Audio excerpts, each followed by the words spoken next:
नमस्कार मित्रांनो, स्वागत आहे तुमचं आपल्या चॅनलवर. आज आपण SRPF गट क्रमांक 20 वरणगाव 17 मे 2026 म्हणजे आज झालेल्या पेपरचे विश्लेषण पाहतो आहोत. यामधील अंकगणिताचे सर्व प्रश्न आपण पाहणार आहोत. चला तर मग सुरुवात करूया. प्रश्न क्रमांक 51, खालीलपैकी पूर्ण वर्गसंख्या कोणती? ए घेऊया आपण 104.04. तर पॉईंट नंतर किती घरे आहेत? 2. जर पॉईंट नंतर 2, 4, 6, 8 असे सम डिजिट जर असतील तर ती पूर्ण वर्गसंख्या असते. ऑप्शन ए होतोय कारण इथं सम नंबर आहेत. ऑप्शन बी मध्ये एकच डिजिट आहे म्हणजे विषम आहे. ऑप्शन सी मध्ये किती डिजिट आहेत? 1, 2, 3, 4, 5 म्हणजे विषम आहे. ऑप्शन डी मध्ये सुद्धा विषम डिजिट आहेत पॉईंट नंतर, म्हणजे पर्याय क्रमांक ए आपलं उत्तर असेल. प्रश्न क्रमांक 52, पहिली संख्या दुसरी संख्येपेक्षा 5 ने लहान आहे. पहिल्या संख्येचे दुसऱ्या संख्येशी गुणोत्तर 4:5 आहे, तर त्या संख्या कोणत्या? आता पहिली संख्या दुसरी संख्येपेक्षा 5 ने लहान आहे म्हणजे दुसरी संख्या x घेऊया. पहिली संख्या दुसरीपेक्षा 5 ने लहान म्हणजे x-5 घेऊया. आता या संख्येचं गुणोत्तर काय? x-5 डिवाइड x बरोबर 4:5. आता हे तिरकस गुणाकार करूया. 5x - 25 बरोबर 4x असेल. 5x - 4x, x बरोबर काय येणार आहे? 25. x बरोबर 25 येईल म्हणजे दुसरी संख्या 25 असेल, तर त्या संख्या कोणत्या? दुसरी संख्या इथं 25 आहे. x - 5 20. पर्याय क्रमांक क आपलं उत्तर असेल. प्रश्न क्रमांक 53, बाजरीच्या 50 पोत्यापैकी 20 पोत्यांचे सरासरी वजन 102.5 किलोग्रॅम आहे. राहिलेल्या 30 पोत्यांचे सरासरी वजन 98 किलोग्रॅम आहे. तर प्रत्येक पोत्याचे सरासरी वजन किती? आपल्याला आता काय काढायचं आहे? 50 पोत्यांचे वजन काढायचं आहे आणि त्याला 50 ने डिवाइड केल्यानंतर आपलं उत्तर येणार आहे. तर सुरुवातीला त्यांनी काय दिले? 20 पोत्यांचे सरासरी वजन किती? 102.5. आता आपल्याला हे कोणता नंबर येणार आहे ते फाइंड करायचं आहे. म्हणजेच काय करायचं? यांचा गुणाकार करायचा. किती येणार? 20 गुणिले 102.5 2050. त्यानंतर काय सांगितलेलं आहे? राहिलेल्या 30 पोत्यांचे सरासरी वजन 98 किलोग्रॅम आहे. 30 पोत्यांचे सरासरी वजन 98 म्हणजे 98 गुणिले इथला नंबर आपल्याला फाइंड करता येतोय. किती असणार आहे? 2940. आता यांची बेरीज करायची.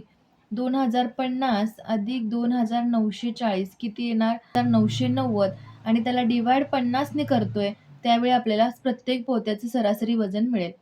5 × 9 = 45, 5 × 40. आपलं उत्तर असेल 99.8 किलोग्राम. प्रश्न क्रमांक 54, रिया व तिच्या 4 मैत्रिणींच्या वयांची सरासरी 24 वर्ष आहे. त्यांची वये अनुक्रमे 3m - 2, 2m - 7, 4m - 7, 3m, 3m + 2 वर्ष आहेत. तर m ची किंमत काढा. इथे काय दिलेलं आहे? रिया आणि तिच्या 4 मैत्रिणी म्हणजे टोटल किती झाल्या? 5. त्यांची सरासरी दिलेली आहे आपली 24. आता यांच्या वयांची बेरीज किती येणार आहे? वयांची बेरीज येईल 24 × 5 = 120. आता यांची बेरीज करूया. 3m - 2 + 2m + 7 यांची बेरीज आली 120. आता हे काय होणार आहे? 3m 5m यांचे ॲडिशन येईल 15m प्लस, आता हे +7 -7 निघून जाईल, -2 +2 निघून जाईल. फक्त काय राहणार आहे? 15m बरोबर 120. m काय होणार आहे? 8 उत्तर येईल. तेच आपल्याला प्रश्नामध्ये विचारलेलं आहे.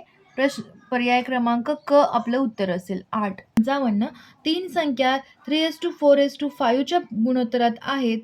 पहिल्या आणि तिसऱ्या संख्येची बेरीज दुसऱ्या संख्येहून 52 ने जास्त आहे, तर सर्वात मोठी संख्या कोणती? आता पहिल्या आणि तिसऱ्या संख्येची बेरीज म्हणजे पहिली संख्या कोणती आहे? 3x आणि तिसऱ्या संख्येची बेरीज म्हणजे 5x बरोबर काय आहे? दुसऱ्या संख्येहून 52 ने जास्त आहे. दुसऱ्या संख्येहून म्हणजे कोणत्या? 4x हून 52 ने जास्त आहे. आता याचं काय होतं? 8x - 4x बरोबर 52, 4x बरोबर 52, x बरोबर काय येईल? 13 येईल बरोबर. तर सर्वात मोठी संख्या कोणती? 65, कारण 5x ही सर्वात मोठी संख्या आहे. 5 × 13 65 आपलं उत्तर असेल. पर्याय क्रमांक ब आपलं उत्तर असेल. प्रश्न क्रमांक 57. एक नळ एक टाकी 15 तासात भरतो, दुसरा नळ 20 तासात भरतो.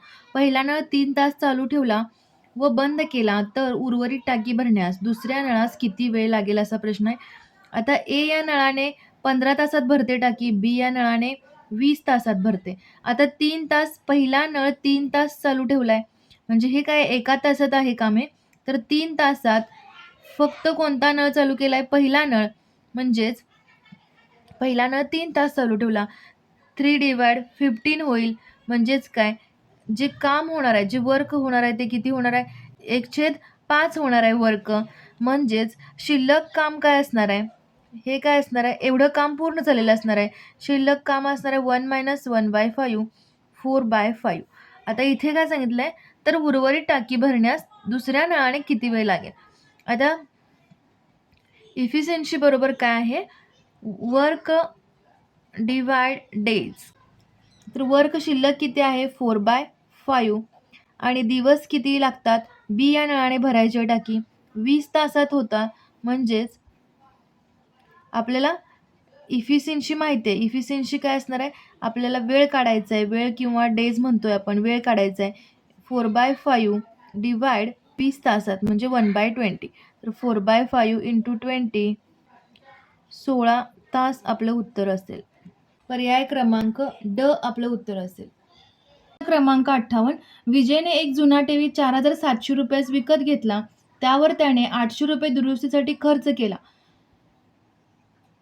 त्याने तो टीव्ही 5800 रुपयाला विकला तर त्याचा शेकडा नफा किती?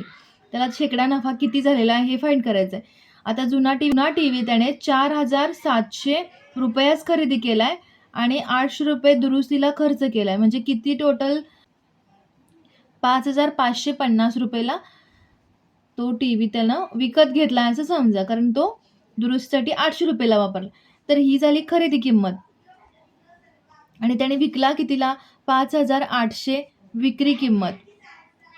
तर आपण त्याचा नफा कसा काढतोय? शेकडा नफा कसा काढतोय बघा. शेकडा नफा बरोबर 5800 वजा 5500 म्हणजे विक्री किंमत वजा खरेदी किंमत डिवाइड करतोय आपण खरेदी किंमत.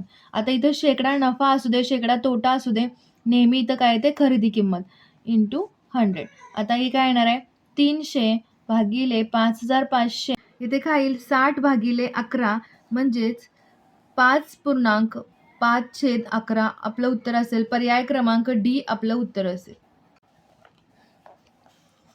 प्रश्न क्रमांक 59. अजय व अमित दोघे मिळून एक काम 10 दिवसात, अमय व प्रणय मिळून 12 दिवसात, प्रणय व अजय मिळून 15 दिवसात पूर्ण करतात. तर तिघे मिळून ते काम किती दिवसात पूर्ण करतील?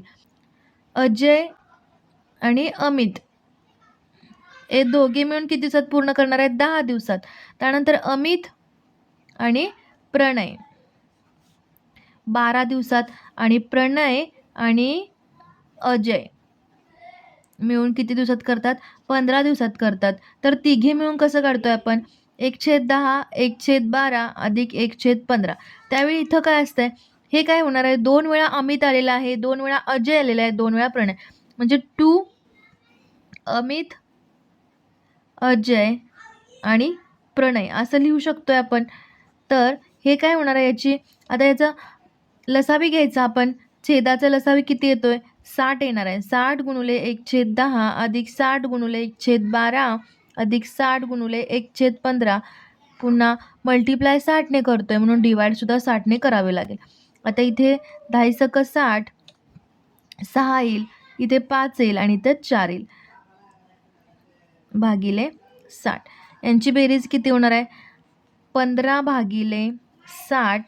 इथे काय आहे? 2 × हा अमित, अजय आणि प्रणयचा ब्रॅकेट आहे इंटू, आता हा 2 इकडे आहे, आता 2 इथे मल्टिप्लाय आहे, इथे डिवाइड होणार. 15 × 60 म्हणजे 1/8.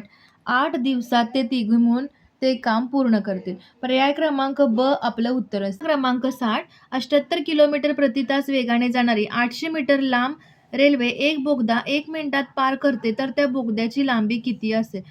आपण अंतर घेताना काय करतोय? तर त्या रेल्वेची लांबी प्लस त्या बोगद्याची लांबी. रेल्वेची लांबी आपल्याला बोगद्याची लांबी किती विचारली? रेल्वेची लांबी किती दिलेली आहे? 800 मीटर प्लस बोगद्याची लांबी काय घेऊया? यल अशी घेऊया. ओके. हे झालं अंतर. त्यानंतर काय सांगितलेलं आहे 78 किलोमीटर प्रति तास वेगाने, म्हणजे वेग दिलेला आहे 78 किलोमीटर पर हॉवर. आता याचं आपल्याला हे सगळे जे उत्तर आहेत ते मीटरमध्ये आहेत. त्यामुळे आपल्याला याचं कन्व्हर्जन मीटर पर सेकंडमध्ये करून घ्यावं लागेल. म्हणजेच आपण काय करतोय 78 गुणिले 518 मीटर पर सेकंड. हा झाला वेग. अंतर झालंय. वेळ आपल्याकडे आहे. वेळ आहे 1 मिनिट. आता आपल्याला मीटर पर सेकंदमध्ये उत्तर म्हणजे काढतोय म्हणजे आपण काय मिनिटाचं सेकंडमध्ये कन्व्हर्जन करायला पाहिजे. म्हणजे 1 मिनिट म्हणजे 60 सेकंड. आता ह्या व्हॅल्यू सगळ्या फॉर्म्युल्यामध्ये पुट करूया. अंतर बरोबर वेळ गुणिले वेग. आता अंतर किती आहे 800 अधिक यल. वेळ किती आहे 60 सेकंड. वेग आहे 78 गुणिले 518. साइन त्रिक 18, 6 एके 6, साइन त्रिक 18, 3 दोन्ही 6, 0, 13 दोन्ही 26 गुणिले 5. किती होणार आहे याचं उत्तर 1300. आता हे 1300 वजा 800 बरोबर यल असेल. म्हणजे यल काय असणार आहे 500 मीटर. त्या बोगद्याची लांबी असेल 500 मीटर. पर्याय क्रमांक ब आपलं उत्तर असेल. 500 क्रमांक 61. 200 मोगऱ्याची व 175 झेंडूची फुले आहेत. त्यांची सारखेच फुले असणारे हार तयार करावयाचे आहेत. तर प्रत्येक हारात जास्तीत जास्त किती फुले असावीत. आता सारखेच फुले असणारे हार करायचे आणि जास्तीत जास्त हा वर्ड असतोय. जास्तीत जास्त ज्यावेळी क्वेश्चनमध्ये हा वर्ड असतोय त्यावेळी आपल्याला ज्या संख्या दिलेल्या आहेत त्यांचा मसावी घ्यायचा असतोय. बरोबर. मसावी घेतोय आपण इथे. म्हणजे 200चा आणि 175चा मसावी घेतोय. 200चे अवयव करूया. 25 अट्टे 200 म्हणजेच 2�3 × 25 लिहू शकतोय. आणि 175 म्हणजे 25 सत्ते म्हणजे 25 गुणिले 7. आता इथे मसावी काय येतोय कॉमन फॅक्टर जो असतोय तो मसावी येतोय. 25 कॉमन फॅक्टर आहे म्हणजे मसावी आला 25. म्हणजेच त्या प्रत्येक हारात जास्तीत जास्त किती फुले असावीत 25. पर्याय क्रमांक क आपलं उत्तर असेल. प्रश्न क्रमांक 62. वर्तुळाची त्रिज्या -10 ने वाढवली तर क्षेत्रफळ कितीने वाढते. आता वर्तुळ असू दे, वर्तुळ, आयत, चौरस, गोळा यांच्यामधील क्षेत्रफळाची वाढ जेव्हा काढतोय त्यावेळी आपण फॉर्म्युला कोणता यूज करतोय a + b ab डिवाइड 100. आता इथे a काय दिले वर्तुळाची त्रिज्या 10 ने वाढणार आहे. आता हा वर्तुळ आहे हे, तर याची त्रिज्या जी आहे ती दोन्ही साईडने वाढणार आहे. त्यामुळे a सुद्धा आपण 10 घेतोय आणि b काय घेतोय 10 घेतोय. 10 अधिक 10 अधिक 100 भागिले 100, 10 गुणिले 10 100, 21% आपलं उत्तर असेल. पर्याय क्रमांक क आपलं उत्तर असेल. प्रश्न क्रमांक 63. आई आणि मुलगा यांच्या 5 वर्षापूर्वीच्या वयातील फरक 25 वर्ष होता व 5 वर्षानंतर त्यांच्या वयांचे गुणोत्तर 9:4 असेल तर 5 वर्षापूर्वीच्या आईचे वय किती. आता इथे एक मोठी ट्रिक्स आहे बघा. दोन व्यक्तींच्या वयातील फरक हा 5 वर्षाने असू दे किंवा 10 वर्षाने असू दे तर सारखाच राहतो. ओके. तर आता इथं काय दिलंय 5 वर्षापूर्वीच्या वयातील फरक 25 आहे म्हणजे त्यांचा वयातील फरक हा 25च असणार आहे. आता इथे काय सांगितलंय त्यांच्या वयाचे गुणोत्तर 9:4 आहे. म्हणजे आपण लिहूया 9x - 4x. त्यांच्या वयातील फरक हा 25च असणार आहे. तर 5x बरोबर 25, x बरोबर 5 आलेला आहे. तर त्यांनी सांगितलेलं आहे तर 5 वर्षापूर्वीचे आईचे वय किती. आता हे काय सांगितलेलं आहे 5 वर्षानंतर त्यांच्या वयाचे गुणोत्तर 9:4 आहे. बरोबर. म्हणजे 5 वर्षानंतर किती आहे 9 गुणिले 5 45 आहे आईचं आणि 4 गुणिले 5 20 आहे त्या मुलाचं 5 वर्षानंतर. आता 5 वर्षापूर्वी किती असणार आहे वजा आजचे वय किती असणार आहे. आजचे वय 40 असेल आणि याचे आजचे वय काय असणार आहे 15 असणार आहे. तर त्यांनी सांगितले 5 वर्षापूर्वीचे 35 वय असेल आईचे आणि त्या मुलाचे असणार आहे 10 वर्ष. पर्याय क्रमांक ड आपलं उत्तर असेल. प्रश्न क्रमांक 64. दर साल दर 10 दराने 10,000 रुपयांचे 30 वर्षाचे चक्रवाढ व्याज काढा. चक्रवाढ व्याज काढताना आपण काय करतोय? चक्रवाढ व्याज बरोबर ए मायनस पी करतोय. चक्रवाढ व्याज बरोबर ए मायनस पी, म्हणजे आपल्याला सुरुवातीला रास काढावी लागते. ए म्हणजे रास, तर P 1 plus R divide 100 raise to n हा रास काढण्याचा फॉर्म्युला आहे. पी किती आहे? 10,000. 1 प्लस आर आहे 10% दराने आणि 3 वर्षासाठी काढायचं आहे आपल्याला, म्हणून एन बरोबर 3 लिहिलं इथं. 10,000 आता हे कॅन्सल होईल. 11/10 म्हणजेच 10,000 गुणुले 11/10 3 वेळा लिहितोय आपण इथं. आता या 3 शून्यांना निघून जाते. उत्तर काय येईल आपलं? 121. 11 गुणिले 11 121 गुणुले 110. 13,310 आपला ए आलेला आहे. आता चक्रवाढ व्याज आपण कसं काढतोय? 13,310 वजा 10,000 म्हणजे 3,310 आपलं उत्तर असणार आहे. व्याज किती असणार आहे? 3,310. पर्याय क्रमांक बी आपलं उत्तर असेल. प्रश्न क्रमांक 65.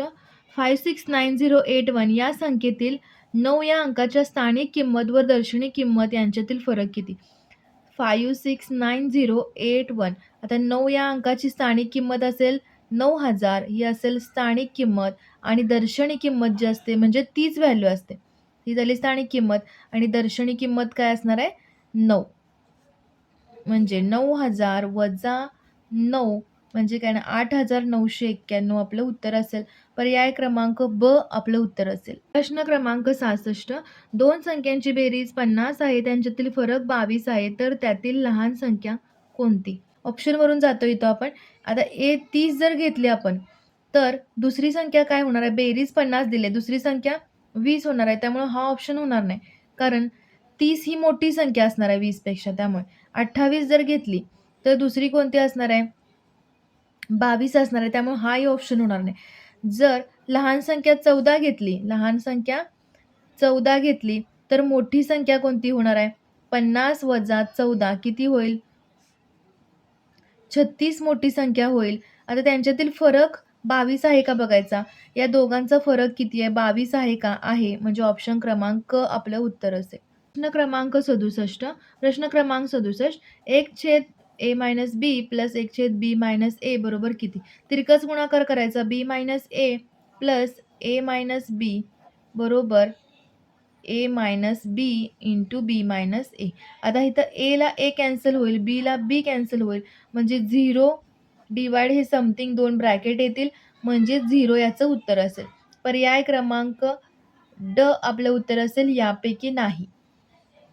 प्रश्न क्रमांक 68. 2/5 मध्ये 2/5 किती वेळा मिळवावेत म्हणजे बेरीज 2 येईल? हेच आपण असं लिहू शकतोय. 2/5 मध्ये x वेळा 2/5 मिळवल्यावर तर त्याचं बेरीज 2 येणार आहे. तर हे सॉल्व करायचं आहे आपल्याला. 2 वजा 2/5 10 वजा 2 भागिले 5 2x/5. 2x बरोबर 8/5 गुणुले 5/2 तर x असेल 4. तर 4 वेळा मिसळला पाहिजे 2/5 मध्ये. 2/5 मध्ये 4 वेळा मिसळला पाहिजे. पर्याय क्रमांक अ आपलं उत्तर असेल. क्रमांक 69. बॉडमास रूल इथे यूज करायचा आहे. हा प्रश्न आपण पुन्हा लिहून घेऊया. आता इथे काय करतोय आपण? बॉडमास रूल यूज करतोय. म्हणजे काय करतोय? ब्रॅकेट सॉल्व करायचा आहे आणि ब्रॅकेटमधलं आपल्याला डिव्हिजन सॉल्व करायची पहिला. हा ब्रॅकेट सॉल्व करायचा, त्यामध्ये ही डिव्हिजन पहिला सॉल्व करायची. ओके. 2 अधिक 5 गुणुले 21/3 किती येणार आहे? 7 अधिक 8 इथं काय होईल? 28 प्लस 15/5 5 येईल. ओके. आता येथे डिव्हिजन झाल्यानंतर काय? मल्टिप्लिकेशन करायचं आहे. 2 प्लस आता हे मल्टिप्लिकेशन करायचं, किती होणार? 35 अधिक 8. त्यानंतर आपल्याला काय करायचं? इथे ॲडिशन करायचे दोघांची. 33. या दोघांची ॲडिशन केली. 2 प्लस 43 मायनस 33 किती होणार आहे याचं? 10 अधिक 2 12 याचं उत्तर असेल. पर्याय क्रमांक ड याचं उत्तर असेल. व्हिडिओ आवडल्यास लाईक करा, तसेच तुमच्या भरती करणाऱ्या मित्रांना देखील शेअर करा. लवकरच येतो याच पेपरचा भाग 2 मध्ये अंकगणिताच्या सविस्तर स्पष्टीकरणासोबत. अभ्यास करा, सराव करा. Thank you.